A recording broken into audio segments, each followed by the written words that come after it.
આપણને ઓછું મળ્યું છે ને એ આપણું દુઃખ નથી, પણ જે મળ્યું છે એ આપણને ઓછું લાગી રહ્યું છે ને એ આપણું દુઃખ છે મારા વાલા. જય દ્વારકાધીશ મિત્રો. અને જોબેથી છૂટી ગઈ હતી ને આમ જોવો તમે, એટલી બધી ખુશ હતી કે જોબેથી ઘરે જવાનું હતું. પછી એટલું મસ્ત ડેકોરેશન જોઈને બહાર નીકળી તો બહુ જ તડકો હતો અને તડકો લાગતો હતો એટલે ફટાફટ હાલતી હતી. ત્યાં તો જોયું તો એટલી મસ્ત ખેતી પણ થતી હતી. બોલો, અહીંયા ખેતી પણ ચાલુ થઈ ગઈ. ઘરે આવીને ત્યાં ચિરાગ કહે છે કે ઇન્ડિયામાં તો છે ને આજે વાવાઝોડું આવ્યું છે ગુજરાતમાં, એટલે છે ને તું ફટાફટ પકોડા બનાવી નાખ, અહીંયા પણ મને લાગે છે વરસાદ જેવું. એટલે મેં ફટાફટ પકોડા બનાવવાનું ચાલુ કર્યું અને મસાલો પણ રેડી થઈ ગયો. જો મારો મસાલો રેડી થાય ને ત્યાં સુધીમાં છે ને તમે બધા ફોલો પણ કરી લેજો અને સબસ્ક્રાઈબ પણ કરી લેજો.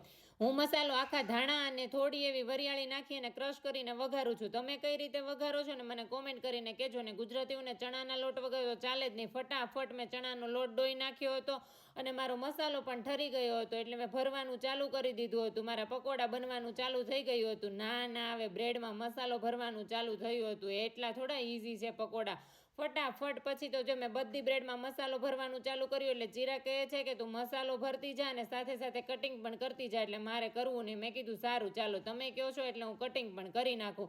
અને ફટાફટ ચણાનો લોટ જો એટલો મેં ઘાટો રાખ્યો હતો અને તમે કેટલો ઘાટો રાખો છો ને તે મને કોમેન્ટ કરીને કહેજો.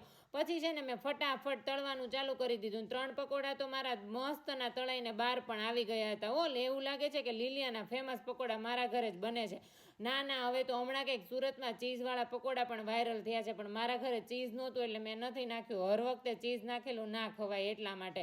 એટલે પછી ચિરાગ કહે છે કે તું ચાલ ફટાફટ તળવાનું ચાલુ કરી દે ને. બહાર જો વરસાદ પણ આવવા લાગ્યો છે અને બહાર મસ્ત વરસાદ આવતો તો વાતાવરણ પણ મસ્ત થઈ ગયું હતું. એટલે બધા પકોડા તળી નાખ્યા અને ચિરાગ કહે કે ચાલ હવે પકોડા તળાઈ ગયા તો ખાવા બેસી જાય. પછી હું મસ્ત કટિંગ કરવા બેસી ગઈ. એટલે શું બધા પકોડા ઠરી જાય ને તો ચિરાગ કહે છે કે હવે તું પકોડા બધા ઠરવાની વાત કરમાં, તું મને અહીંયા લાગી છે ભૂખ, તું આટલા બધી ક્યાં હવે પંચાત કરે છો. મેં કીધું કે હવે તમે રહેવા દો ને, ડેકોરેશન તો કરવું પડે ને. મને કેમ સાની મની ખાઈ લે. પછી મેં ખાવાનું ચાલુ કર્યું. મને બહુ જ મજા આવી, ચિરાગને પણ બહુ જ મજા આવીને મેં તો ફટાફટ બધા પકોડા ખાઈ લીધા. કોઈને નથી આપવાના.